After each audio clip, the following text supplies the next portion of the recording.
një minier me përmbajtje minerali të rrallë litiumi, është zbuluar në fshatin Kolonj në Gjirokastër, atje ku kompania Albanian Gold zhvilloi sot një dëgjes me banorët e fshatit, që preken direkt nga ky projekt. Rezerva e litiumit e gjetur në nën tokën e fshatit, sipas kompanisë, është në vlerën 191 milion ton mineral me përmbajtje mesatare litiumi. Banorët ishin skeptik për transparencën e projektit, por edhe për ndikimin që shpimet dhe përhapja e litiumit do të ketë në mjedisin ku ata jetojnë. Igli Frëngu, një nga banorët e fshatit, pyeti drejtuesin e kompanisë se çfarë ndikimi ka projekti. Nga ligji tokë nuk përfitoj nga mosha. Gërmimet vazhdojnë 25-30 vjet. Pasojat sikur të jetë më madhe është turizmi tim. Sepse unë do kemi rrjatësim më të madhe. Çfarë sigurie do na japi këta? Por cilësinë e punimeve që do bëni juve, për rrezikshmërinë që do kemi ne nga ato punime që ju do bëni, i duam të gjitha transparente dhe jo s'kam bërë. I duam transparente dhe të jetë çdo lloj linje e monitoruar.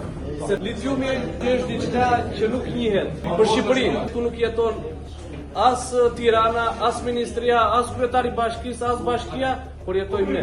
Me dëmin e litiumit në sipërfaqe apo ngelja përhapja e litiumit, këtë duhet ta kemi të siguruar dhe përgjegjës duhet të jetë Ministria.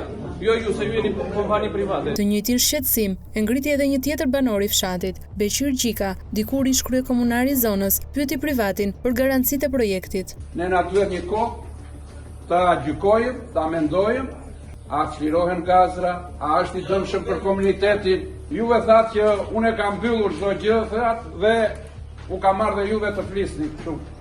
Nuk e mbyllur asnjë gjë pa dhënë okejn komunitetit. Pa dhënë provë fshatit. Skeptike ndaj projektit është edhe Bashkia e Gjirokastër. Sekretari i përgjithshëm i bashkisë, Nertil Nebiaj, pyeti për vendimin e ndikimit në mjedis, nëse kompania e kishte apo jo. I bën gjëra transparente.